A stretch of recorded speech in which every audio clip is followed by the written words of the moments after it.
hope will be a fun little discourse and satsang for you. And it's a great pleasure for me to be here. And what I'm going to talk about is a little bit about community, principles for founding community. And it's a great pleasure because when I first joined Ananda 25 years ago, Jayaji was the community manager at Ananda, which is a position that now I've been in for a number of years. And one of the things that we've both have been very interested in is the genius of Swami Kriyananda in creating community. As one of the missions that Master gave him, as we saw in the film The Answer, those that saw it this weekend or haven't, Yogananda was very, very big on community. And he talked a lot about forming communities, but also communities of truth seekers getting together and helping each other to preserve their values of this spiritual search in the face of the onslaught of the material world. So Kriyananda, our founder, Swamiji, was a true genius and worked in many, many, many different ways. So rather than just giving a discourse on these things, I thought I'd try to also bring a little fun into this with a few pictures and stories. And we're focusing a lot on the early years of Ananda Village as with some of the people that you know who have been come here to serve in Ananda, India, and who you may have met through the internet or through whatever. So this is a number of slides that were put together by Lakshmi Selby, became sort of an archivist at Ananda Village. And she shared these with me, and I tried to put them in some coherent order, and we'll see how it works. This is a premiere showing here, so bear with us. So, make it bigger? Oh, how do you get over this? Okay, now we're seeing both of them. Yeah, and we want to cast the other screen. What do you want to do, sorry? Mark, do you know how to do it? I don't want to show both. I just want to see that here, but they should just see it. Mark. So I'll say a little bit while we're getting the technical, the younger generations taking care of the technical. So why community? Why was Master so big on community? It wasn't because he was trying to prove something about organic gardening or solar energy. The only reason that he was interested in community was because Master said that's an easier way to find God in this age, if you're with like-minded people who can reinforce these values. And it was all Master and Babaji's work. It was not any particular form. It was all about an energy. It was all about bringing into Dwapara Yuga this sense of creating satsang, of having people together. And he did it through his intuition, through his attunement with the Guru, through tremendous kindness, through tremendous patience that he had with all of us. He had a vision and he had Master behind him, but it was his patience above all that brought this to the fore. Do you want to sit here? It was working short time ago, but that's how it works. We're still early in Dwapara Yuga. Oh, you made it, Dada. So nice to see you. So when Swami started Ananda Village, which was the first Ananda community, it was in 1967. He was a fairly young man in his 40s, but he had been through being a monastic and and being put out of SRF, being on his own for a while, and then he was able to get this land, and he said, okay, now I'm starting my Master's mission. I'm starting communities. And the people that came were the people that came. And he had a vision and he had an attunement, but he didn't have a blueprint. People didn't show up and he said, this is what we're going to do. Because by and large, community is about people. It's not about things. It's not about having something built. It's not about land. And it's not even about being out and land in the country. It's about just bringing a group of people together. And, okay. And one of the things we want to start with is just that people were more important than things. That's one of the fundamental principles of Ananda. And Swami just took whoever came. And we had a few characters who came, and that's Jayaji in the middle there, and David Praver, who many of you have met, who was also on the left side of the frame there. You're right here. And people just started coming. He bought the land. He put out the word.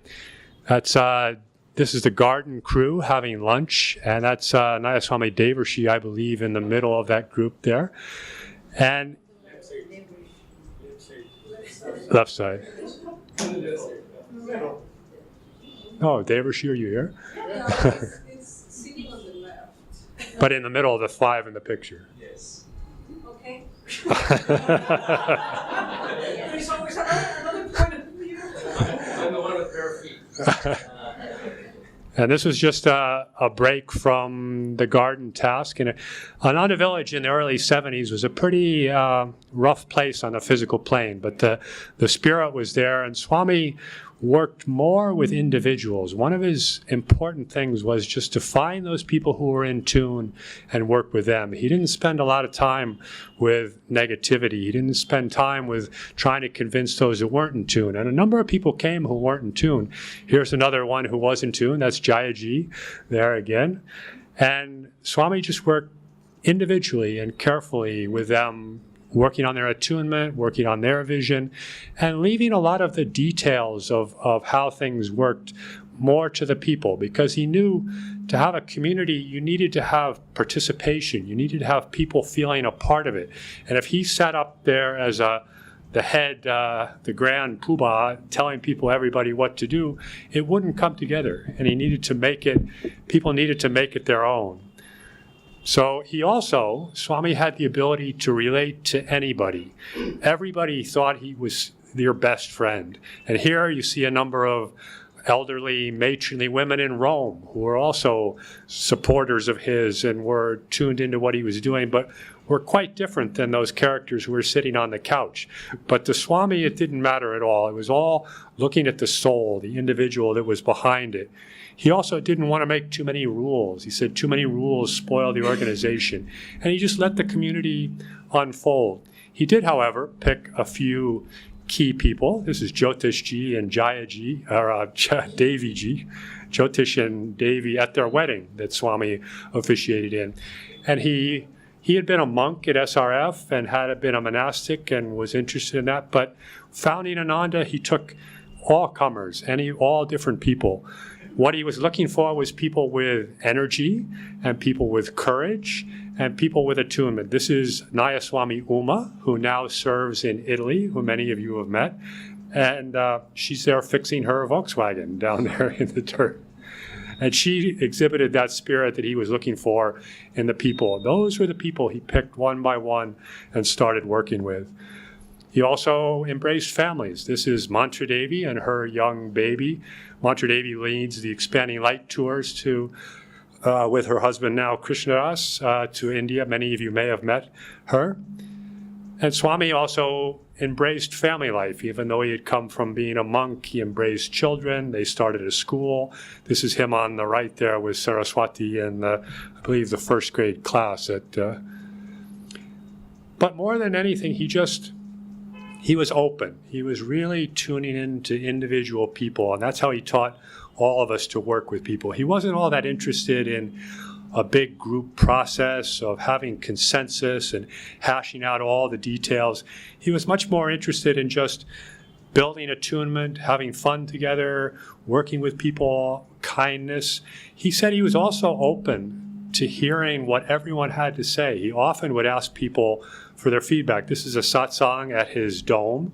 This is what the Crystal Hermitage Dome looked like before it was renovated and changed. And he would often read to the community or share with what he was working on. Jyotishji mentioned he would share readings from the path. But he said, God can speak through anyone. And he was always open to listening to people. And because people felt heard, it was much easier for them to come together in community. And gradually he set people off and they said, okay, we're here. This is Master's vision, but you guys have to work out the details. The blueprint is in the ether, but you have to plan it. So here's one of our first planning committees looking at how to build Ananda Village. And the initial Ananda Village was fairly rustic. This is Jyotish and Devi's dome before it burned down in the 1976 fire. So a simple dwelling. It gets more simple. This is a tree house that Krishnadas lived in for a while, and it was a prime structure that got passed between different people. I lived there too, Atman. David. Yeah, please. I actually wasn't here during most of these pictures, and there are some present in this room who were. So I feel free to jump in, and if I get something wrong or you want to add something. And then, of course, Sadhana Devi pioneered sewing teepees during the first winter. This is one of the perfected models of the teepees, and that's Duty Johnson there with her young son. Many of you have met Duty. She's been in India, helps a lot with the music. So this is what she lived in when she first came to Ananda Village. As I said, Swami worked a lot with individuals, but he also didn't give people a lot of direct advice. People would ask him, what should we do? And he was very reticent. And even if he had a sort of a strong intuition, he was very much in letting people figure it out for themselves.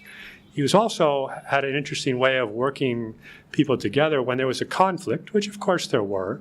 He would try to let people settle the emotions first, so get out of that reactive process, and then try to get people face to face to work it out. At one point, there was a breakup of a relationship and the start of another relationship in this very small community. And Swami decided that the best thing to do would be to get these two women together. So he put them together in a job. So you can imagine if this woman had just sort of started with your husband, and he just said, look, you're going to have to get over it at some point. Why not now? So he put them together to work together in a job. And it was very important not to dwell on the emotions, but to relate to each other on a higher level, a level of soul friendship.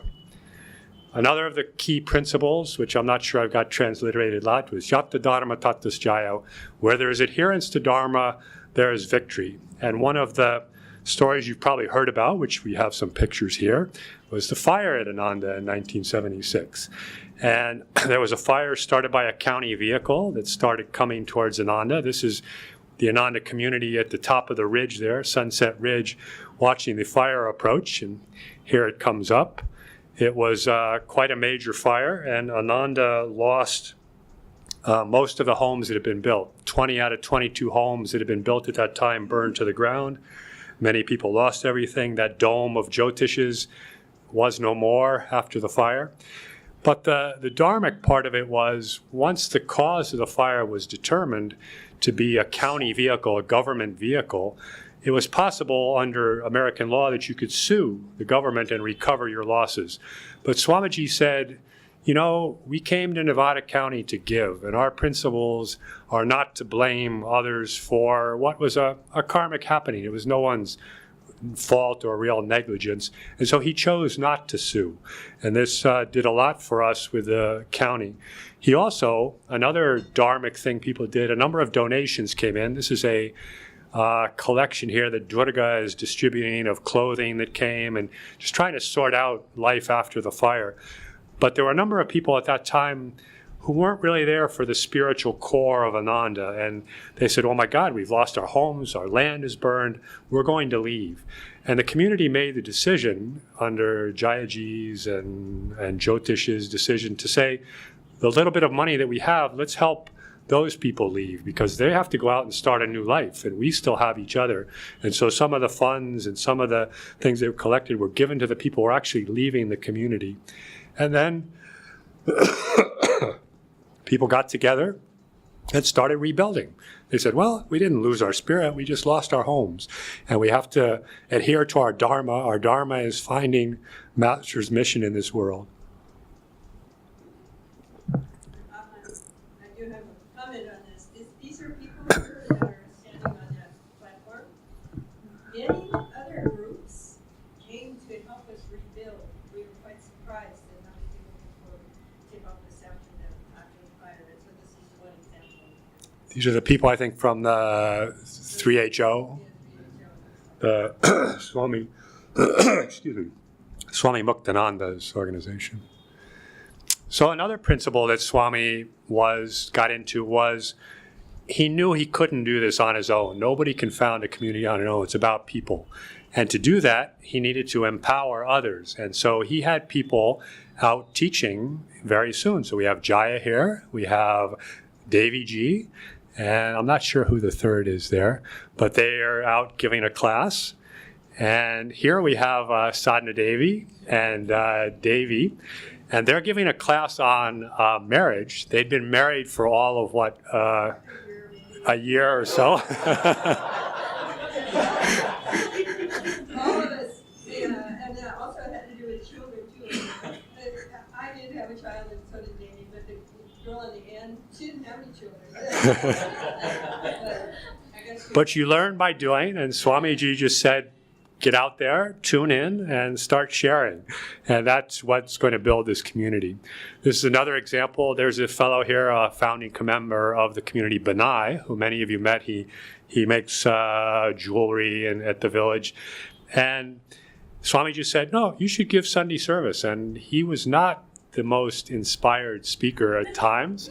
And he would have long, I'm told this story, he'd have long pauses and sort of wait for inspiration. And he didn't make it onto the traveling teachers list after a long time, but he was, Swami just said, no, this is how we're going to develop. You go give Sunday service. And he'd been there, I don't know, a few years maybe.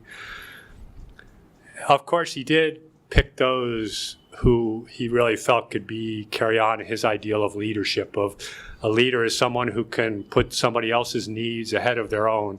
And of course, Jyotish and Devi, this is probably the early 1980s here, were his assistants from the very beginning, as were some of the other founding members who many of you who you've met here in India.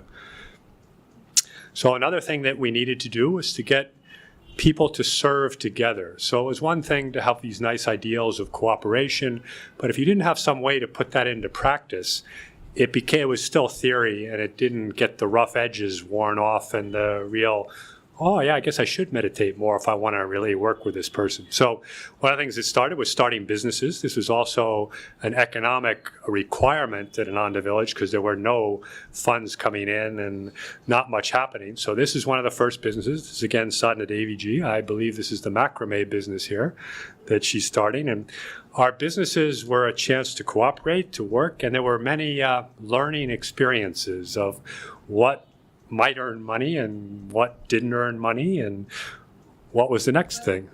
Go ahead. Sorry, did you ask me a question? I just said that was the macrame business. This is somebody else you know. This is Keshava Ji from the Delhi Center, and he was instrumental in the incense and oils business, which was something that was started by Jyotish, and then he moved on to other things. But this is Keshava and a friend bottling essential oils here. And of course, we had to build the community. And fortunately, there were a few people who knew something about construction. That's Arjuna on one side and Jayaji on the other, and Sudarshan in the middle. For those you know them here, they're working on the expanding light. And sometimes we built houses that were good, strong to code, and sometimes we didn't. But we all pitched in and helped build. This is another building, that's Biraj Palmer there. We had a business in Nevada City for a long time, which was both an outreach for the community as well as a way to employ people, to make money. This is the Earth Song store in Nevada City with Biraj there. Another thing that was extremely important for people to bring them together was just to have them serve together as volunteers. And one of the key traditions of Ananda Village that's been going on for over 40 years, has spread to many others, is Rajasi Day. So Rajasi was Master's foremost disciple, and in honor of him on his birthday in May, we have a community-wide Seva Day. And here you can see the whole community gathering at the Expanding Light, where we're about to undertake all sorts of different jobs and serve. And this is an annual thing. We also do one in the fall. It's a little less, and we have various other smaller Seva days, but it's a chance where people get together and serve with people they may not have served with before. They do something that they may or may not have a lot of skills in doing, but the whole idea of the day is just to go out, have satsang, be with other people, have fun.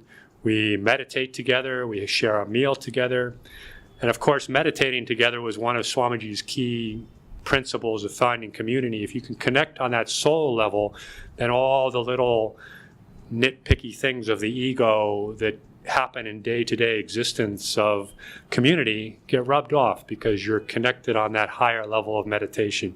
Also, chanting together. This is a kirtan after one of our Seva work days, but just coming together for satsang and music is extremely important, and Swamiji fostered that whenever he could.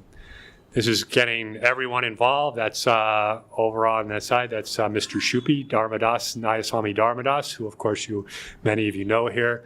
In the middle, that's our son Mark, getting started early with a friend. And then we tried to involve all the children as well.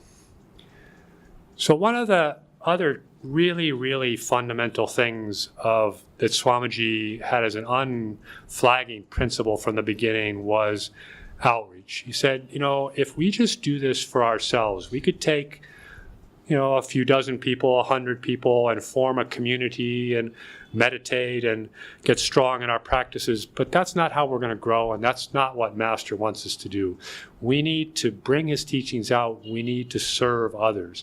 And so from the very, very, very beginning, outreach was always a part of what Swami was doing. So this is the first part. He opened the meditation retreat in 1968, and as Jyotish mentioned this weekend, he did everything.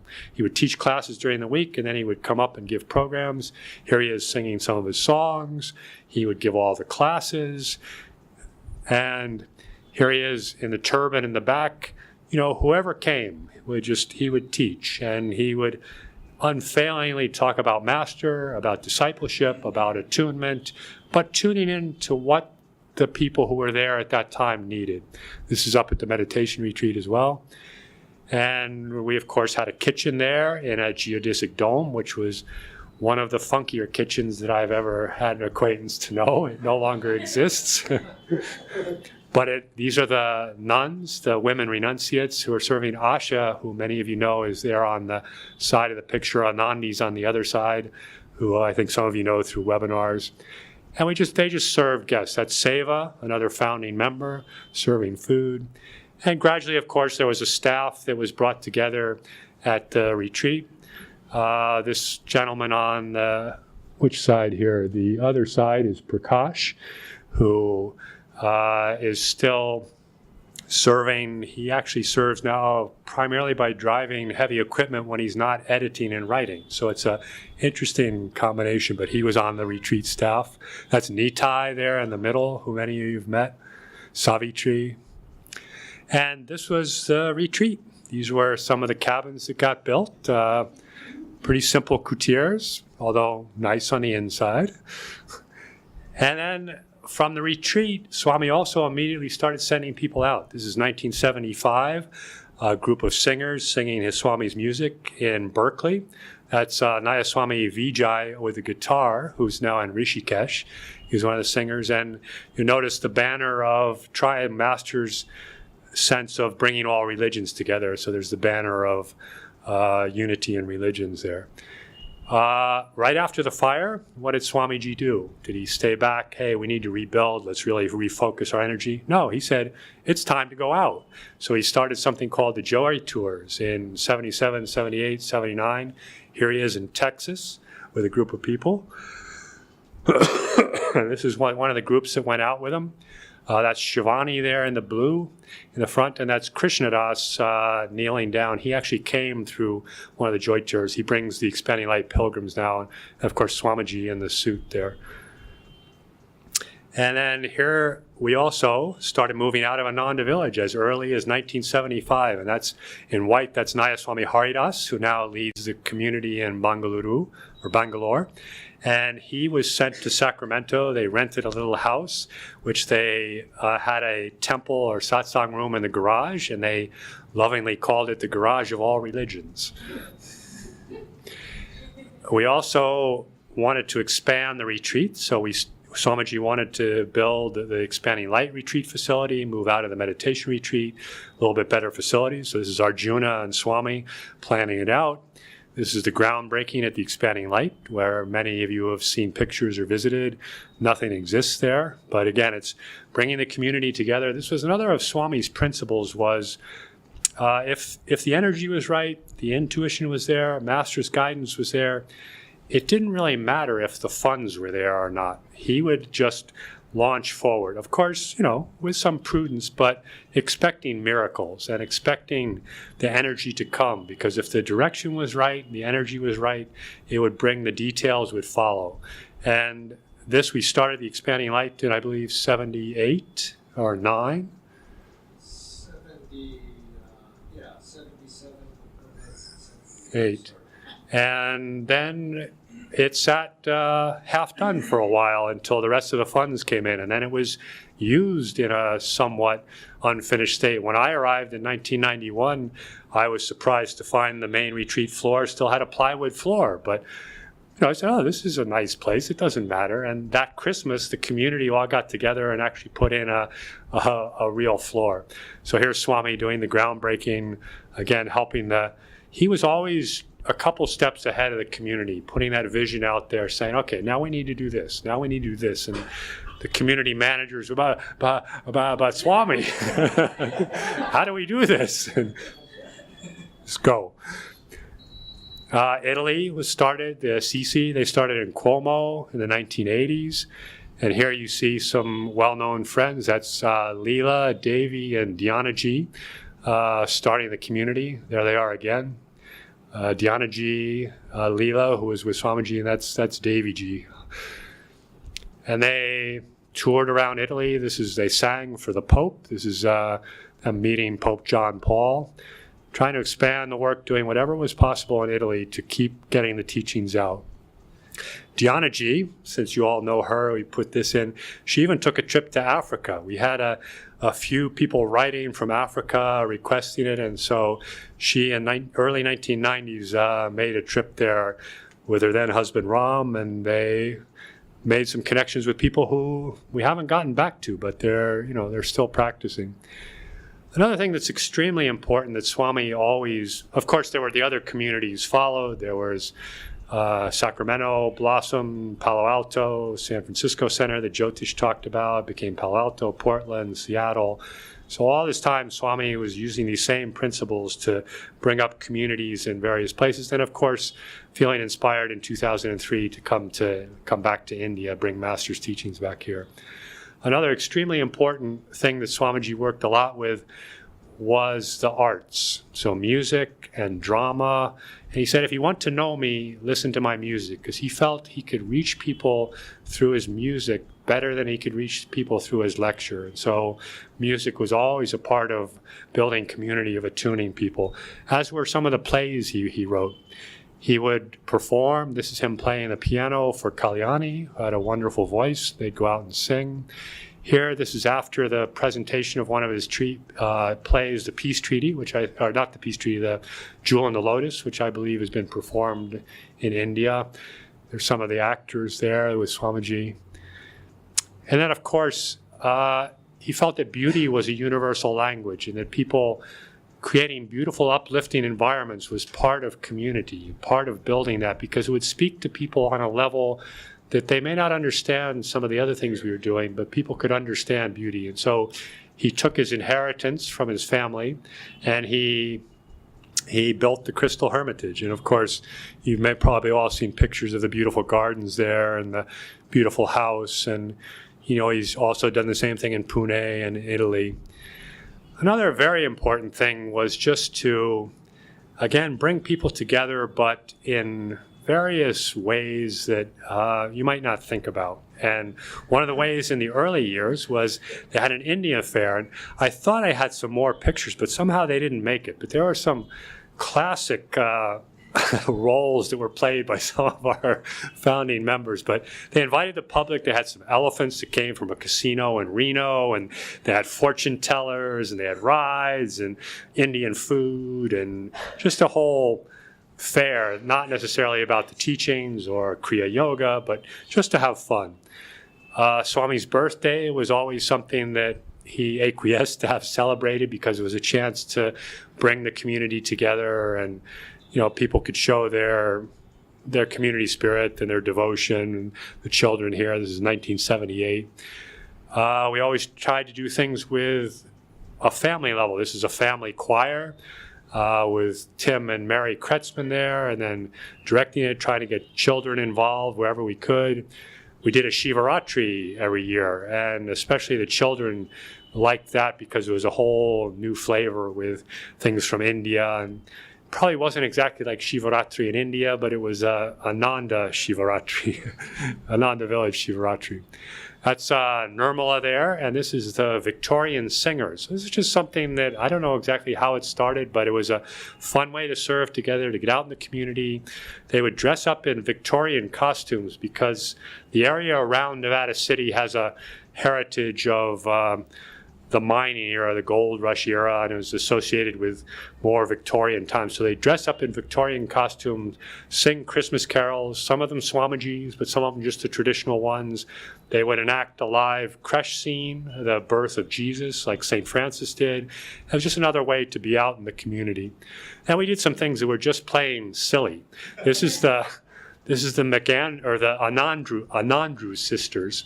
This is 3 sisters who were spoofing another popular singing group, and they would change their lyrics and put in Ananda lyrics, and they were quite the act and came back for a number of years during the 80s and 90s. And there, of course, we had the 4th of July parade, and here you see Jayaji, who is who was the mayor of Ananda, so he had to lead the parade on his horse, dressed up in a... And we had some silly skits and games, just to our version of the 4th of July holiday. It was something that Swamiji encouraged to just have fun together. It doesn't all have to be, serious, quiet meditation. And this was another spoof on, I think, a Western series that they enacted on the stage there. And we, of course, had Halloween. That's Keshavaji again there, dressed up. And Halloween is a holiday in America where you dress up, and it's been celebrated in Ananda Village for many, many years, and the children love it, and the adults use it as an excuse to just dress up and have fun. And, of course, this was because Swamiji was someone who just liked to have fun. He had a tremendous sense of humor, and he always put that out to us. One of the things he loved to do was read P.G. Wodehouse, and I don't know if that's happened here. Some he did, and just a British humorist. And he would just get the community together, like here at the Crystal Hermitage, and read us a P.G. Wodehouse story. And he'd laugh as hard as anybody with us. And at one point, they asked Swamiji, he said, "What's the purpose of Ananda?" And he just said, "Well, it's just to have fun." And of course, he meant that on many different levels, but it was an important part of just not take ourselves too seriously. Of course, Master, Kriya Yoga, Babaji, but just have fun together. So that's our principles for community. I hope you enjoyed that.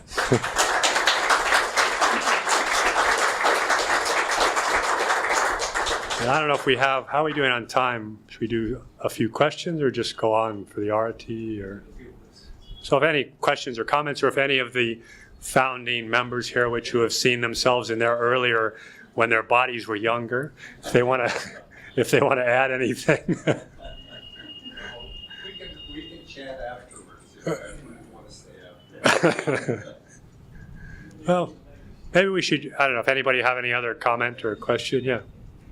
One detail I remember, the play that you showed at the 4th of July, the the play that he was showing at the 4th of July play, I was in one of the versions of it.